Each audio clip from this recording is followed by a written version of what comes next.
ഈ വിരുദുനഗറിൽ നഷ്ടമായത്.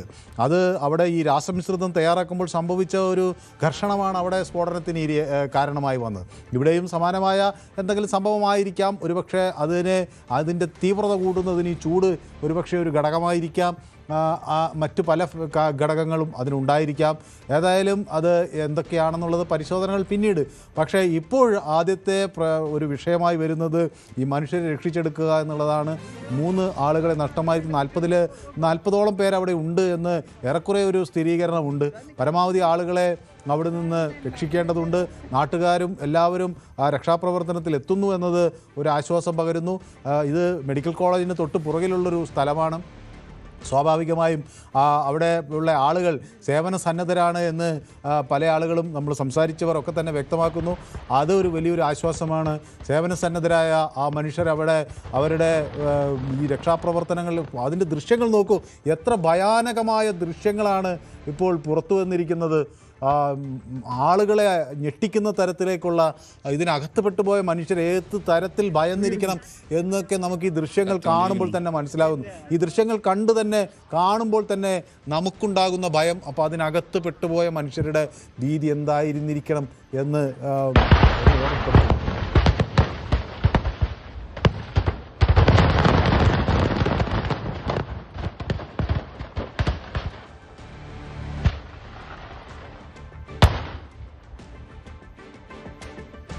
ഒരു വലിയ ഉഗ്രസ്ഫോടനവും അതിനോട് തുടർ സ്ഫോടനങ്ങളുടെയും ശബ്ദങ്ങളാണ് നമുക്ക് കേൾക്കാൻ കഴിയുന്നത്. എത്ര ദൂരെ നിന്നാണ് ഇത് ദൃശ്യങ്ങൾ പകർത്തുന്നത്. അപ്പോൾ അത്രയും ദൂരത്ത് നിന്ന് പോലും അത് കേൾക്കാൻ കഴിയുന്നു. പടക്കങ്ങൾ പൊട്ടിക്കൊണ്ടേയിരിക്കുന്നു, സ്ഫോടനങ്ങൾ നടന്നുകൊണ്ടേയിരിക്കുന്നു എന്നതിൻ്റെ ദൃശ്യങ്ങളാണ് നമുക്ക് കാണാൻ കഴിയുന്നത്.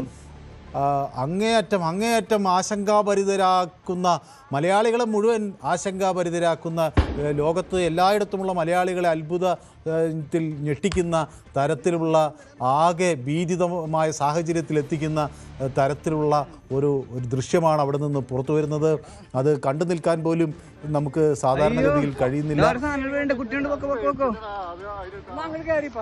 മനുഷ്യരത് ദൂരെ നിന്ന് അവിടെ നിന്ന് പറയുന്നതിൻ്റെ ശബ്ദങ്ങൾ നമുക്ക് കേൾക്കാം. പക്ഷേ 40ഓളം പേർക്ക് പരിക്കേറ്റിട്ടുണ്ട് എന്ന കാര്യം പുറത്തു വരുന്നുണ്ട്. 8 പേരുടെ നില ഗുരുതരമാണെന്ന് മനസ്സിലാകുന്നുണ്ട്. എന്താണ് തുടർ വിവരങ്ങൾ എന്നറിയാനുള്ള ജിജ്ഞാസയുണ്ടെന്ന്. ആളുകൾക്ക് അങ്ങോട്ട് കടക്കാൻ പറ്റുന്ന എല്ലാവരും പല സ്ഥലങ്ങളിൽ മാറി നിന്ന് കടക്കാനൊക്കെയുള്ള ശ്രമം നടത്തുന്നത്. എല്ലാവരുടെയും തുടർ സ്ഫോടനങ്ങൾ ഉണ്ടാകുന്നു. അതാണ് ആ ദൃശ്യങ്ങൾ. തുടർ സ്ഫോടനങ്ങൾ ഉണ്ടാകുന്നു എന്നത് അതാണ്. പലതും മുകളിൽ പൊട്ടുന്നു എന്നത് കുഴപ്പമില്ലായിരിക്കാം. പക്ഷേ അത് അടിയിൽ അതിൻ്റെ പുകയും ആളുകൾക്ക് സ്വാഭാവികമായും പരിക്കേൽക്കാത്തവർക്ക് പോലും ശ്വാസതടസ്സം ഉണ്ടാകുന്ന തരത്തിലേക്കുള്ള പുക അവിടെ അങ്ങനെ പടർന്നിരിക്കണം. പ്രദേശം മുഴുവൻ ആ പുകയുടെ ഇത് നമുക്ക് പടരുന്നത് നമുക്ക് കാണാൻ കഴിയും.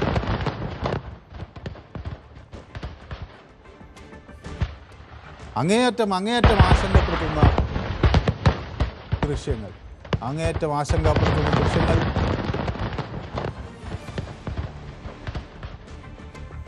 രക്ഷാപ്രവർത്തനം തുടരുന്നു. അപ്പോൾ ഇതൊരു പാടത്തിന് നടുവിലാണ് ഈ പടക്ക സാമഗ്രികൾ ഉണ്ടാക്കുന്ന ഷെഡുകളുള്ളത്. അതിൽ ഏറ്റവും വലിയ വെടിപ്പുരയാണ് ഇവിടെ പ്രശ്നബാധിതമായി നിൽക്കുന്നത്. 5 ഇത് പൂർണ്ണമായി കത്തിനശിച്ചു എന്ന് നവമി എന്നോട് പറയുന്നു. അപ്പോൾ വിരുദനഗറിനടുത്തുള്ള കട്ടനാർപട്ടിയിലെ ആ പടക്ക നിർമ്മാണശാലയുടെ ദുരന്തത്തിൻ്റെ വേദനയിൽ നിന്ന് മുക്തരാകുന്നതിന് മുമ്പാണ് നമുക്ക് നമ്മുടെ പ്രിയപ്പെട്ട തൃശ്ശൂർ പൂരത്തിൻ്റെ ഇതിനു വേണ്ടി കാത്തിരിക്കുന്ന ഒരു സമയത്താണ് ഇതുപോലെ ഏറ്റവും ദൗർഭാഗ്യകരമായൊരു വാർത്ത മലയാളിയെ തേടി എത്തുന്നത് എന്നതാണ്. ഇത് രക്ഷാപ്രവർത്തനം നോക്കും. അവിടെ ഉദ്യോഗസ്ഥരും ജീവനക്കാരും എല്ലാം ചേർന്ന്, ഫയർഫോഴ്സും എല്ലാം ചേർന്ന് അവിടെ പലരെയും മാറ്റിയെടുക്കാനൊക്കെയുള്ള ശ്രമം നടത്തുന്നു. ആ ആളുകളെ അങ്ങേയറ്റം ഭീതിതമായ ദൃശ്യങ്ങൾ തൃശ്ശൂർ പൂരത്തിൽ നമ്മൾ ആഗ്രഹിക്കാത്ത, തൃശ്ശൂർ പൂരത്തെ സംബന്ധിച്ച് അതിനെ അങ്ങേയറ്റം സ്നേഹിക്കുന്ന മലയാളി ഒരിക്കലും കാണാൻ ഇഷ്ടപ്പെടാത്ത, ആഗ്രഹിക്കാത്ത ദൃശ്യങ്ങൾ നൽകേണ്ടി വരുന്നതിൻ്റെ ദുരവസ്ഥയിലാണ് നമ്മളിപ്പോൾ ഉള്ളത്. ഇത് അങ്ങേയറ്റത്തെ വലിയൊരു ദുരവസ്ഥ. മനുഷ്യരെ അവിടെ രക്ഷപ്പെടുത്താൻ ഏതായാലും നാട്ടുകാരെല്ലാവരും സന്നദ്ധരായി വരുന്നു എന്നത് ആണ് നമുക്കവിടെ കാണാൻ കഴിയുന്നത്. ദുഷ്കരമായ രക്ഷാപ്രവർത്തനത്തിൽ പോലീസിനോടൊപ്പം ഫയർഫോഴ്സിനോടൊപ്പം അവിടുത്തെ നാട്ടുകാർ, മുണ്ടത്തിക്കോടിലെ ആ നാട്ടുകാരും അവിടെ സജീവമായി ഉണ്ട് എന്നതാണ്. അവർ പരമാവധി ആളുകളെ രക്ഷിച്ചെടുക്കാനുള്ള ശ്രമം നടത്തുന്നു. നാം ഈ 3 പേരുടെ മരണം സ്ഥിരീകരിച്ചു. ഇനി അത് ഉയരാതിരിക്കുമെന്ന് വേണ്ടിയൊക്കെ നമ്മൾ ആഗ്രഹിക്കുന്നു. പക്ഷേ കേൾക്കുന്ന വാർത്തകളൊന്നും ശുഭമല്ല നവമി. നമ്പി നൽകുന്ന ദൃശ്യങ്ങളും അത്ര ശുഭകരമല്ല. അവിടെ തുടർ സ്ഫോടനങ്ങളുടെ ദൃശ്യങ്ങളാണ് കാണുന്നത്. അതിനിടയിൽ കുടുങ്ങിപ്പോയ മനുഷ്യന് ശ്വാസം പോലും കിട്ടാൻ കഴിയില്ല എന്ന ആ കറുത്ത പുകപടലങ്ങൾ അങ്ങനെ പടരുമ്പോൾ ആ പ്രദേശം മുഴുവൻ ഈ കരിമരുന്നിൻ്റെ ഗന്ധത്തിൽ അമരുമ്പോൾ അവിടെ മനുഷ്യർക്കിനി രക്ഷയുണ്ടോ എന്ന സംശയം വരുന്ന തരത്തിലേക്കാണ് വരുന്നത്. ഏതായാലും ചെതറിയോടിയ മനുഷ്യർ അവരെത്ര പേർ രക്ഷപ്പെട്ടു, എത്ര പേർ അവിടെ വീണു എന്ന് അറിയില്ല. ഏതായാലും ആശുപത്രിയിൽ എത്തിച്ചവരൊക്കെ പലർക്കും രക്ഷപ്പെട്ടു എന്ന നല്ല വാർത്ത കേൾക്കാനെങ്കിലും, ആശ്വാസ വാർത്ത കേൾക്കാനെങ്കിലും കാത്തിരിക്കുകയാണ്. മൂന്ന് പേരെ നമുക്ക് രക്ഷിക്കാൻ കഴിഞ്ഞിട്ടില്ല. നവമി, ഇപ്പോഴെന്താണ് മെഡിക്കൽ സംഘങ്ങളൊക്കെ എന്താണ് പറയുന്നത്? ഏറ്റവും ഒടുവിൽ അവിടെ നിന്ന് നല്ല വാർത്തകൾ എന്തെങ്കിലും ഉണ്ടോ നവമി? ആശ്വാസം പകരുന്ന വാർത്തകൾ? മനു, ഇപ്പോൾ നമുക്ക് ആശ്വാസം പകരുന്ന വാർത്തകൾ ഒന്നും തന്നെ നൽകാനില്ല. കാരണം അവിടെ ഈ തുടർ സ്ഫോടനങ്ങൾ നടക്കുന്നതാണ് രക്ഷാപ്രവർത്തനത്തിന് ഏറെ വെല്ലുവിളിയായിക്കൊണ്ടിരിക്കുന്നത്.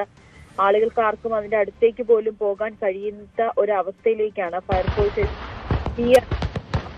ഫയർഫോഴ്സ് തീയണയ്ക്കാൻ പൂർണ്ണമായും അണയ്ക്കുവാനും കഴിയുന്നില്ല. അടുത്തുള്ള ഈ പടക്കങ്ങളിലെല്ലാം തന്നെ ഈ തീ ആളിപ്പടർന്നുകൊണ്ടിരിക്കുകയാണ്. അതുകൊണ്ട് തന്നെയാണ് ഈ തുടർച്ചയായിട്ടുള്ള സ്ഫോടനം. ആ സ്ഫോടനം തന്നെയാണ് രക്ഷാപ്രവർത്തനത്തിന് ഏറെ വെല്ലുവിളിയായിരിക്കുന്നതും. അതിന്റെ ഉള്ളിൽ നിരവധി മനുഷ്യർ അകപ്പെട്ടിട്ടുണ്ടെന്നുള്ളത് ഏറെ വേദനിപ്പിക്കുന്ന വാർത്ത തന്നെയാണ്.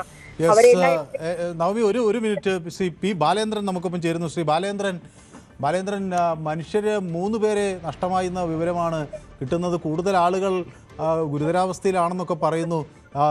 എന്താണ് ശ്രീ ബാലേന്ദ്രൻ അവിടെ രക്ഷാപ്രവർത്തനങ്ങൾ? ഞാനിപ്പോ മെഡിക്കൽ കോളേജിലുണ്ട്. ഇപ്പോ ഇവിടെ 5 ഡെത്ത് സ്ഥിരീകരിച്ചിട്ടുണ്ട്. 5 പേർ മരിച്ചു. 5 പേർ ഡെത്ത് സ്ഥിരീകരിച്ചിട്ടുണ്ട്. ഇപ്പോ പരിക്കേറ്റവരെ കൊണ്ടുവന്നിരിക്കുന്നു. സ്ഥിതിഗതികൾ നിയന്ത്രണാതീതമല്ല. ഇപ്പോ കുറച്ചും കൂടിയും കൺട്രോൾഡ് ആയിട്ടുണ്ട്. അവിടെ എന്തായാലും വരുന്ന മറ്റാളുകളേക്ക് വേണ്ട സൗകര്യങ്ങളൊക്കെ ഉണ്ടല്ലേ? ഈ എല്ലാ സൗകര്യങ്ങളും, കാഷ്വാലിറ്റി ഓക്കെയാണ്. ബെഡ്, മറ്റ് സംവിധാനങ്ങളും എല്ലാം ശരിയായിട്ടുണ്ട്. പിന്നെ ഇവിടെ എല്ലാ മിക്ക നേതാക്കളും എത്തിയിട്ടുണ്ട്. അപ്പോ പക്ഷെ 5 പേർ മരിച്ചു എന്നാണ് വരുന്ന വിവരം അല്ലേ ലഭിക്കുന്നത്? അതെ, 4 ഇപ്പൊ സ്ഥിരീകരിച്ചു കഴിഞ്ഞു. ഒരാൾ കൂടി പാർട്സ് ആണ് എത്തിയിട്ടുള്ളത് ബോഡിയുടെ. അപ്പൊ അതിന്റെ ഒരു സ്ഥിതി ഉണ്ട്. ഹലോ, കേൾക്കാം. അത് അങ്ങേയറ്റം തകർക്കുന്ന വാർത്തയാണ്. തൃശ്ശൂർ പൂരത്തിന് വേണ്ടി കാത്തിരുന്ന മലയാളികൾക്ക് മുന്നിലേക്ക് ഈ മരണവാർത്ത. ഇതിന്റെ എന്താണ് ഇത് സംഭവിച്ചതെന്നോ എന്തെങ്കിലും അങ്ങനെ വല്ല വിവരങ്ങൾ കിട്ടാൻ കഴിഞ്ഞു ശ്രീ ബാലേന്ദ്രൻ? ചൂടിന്റെ കൂടുതലും പിന്നെ ഏതെങ്കിലും രാസവസ്തുക്കൾ കൂട്ടിയിട്ടുണ്ടോന്നും നമുക്ക് പറയാൻ പറ്റില്ല. അതിനൊക്കെ കുറെ കൂടി അന്വേഷണം ഒക്കെ വേണ്ടി വരികയായിരിക്കും. അത് ചൂടൊരു വലിയ ഘടകമായിരിക്കും അല്ലേ ഇത് പടരുന്നതിലൊക്കെ? അതെ, ഇപ്പൊ അല്ല, ഇവര് കുറെ കാലങ്ങളായിട്ട് നടത്തിക്കൊണ്ടിരിക്കുന്നവരാണ്.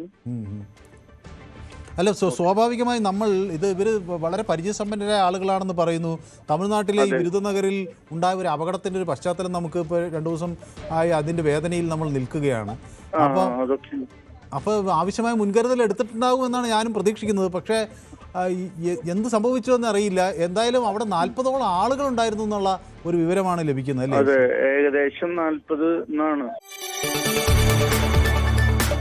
കൂടുതൽ വാർത്തകൾക്ക് news 18 Keralam YouTube channel subscribe ചെയ്യുക.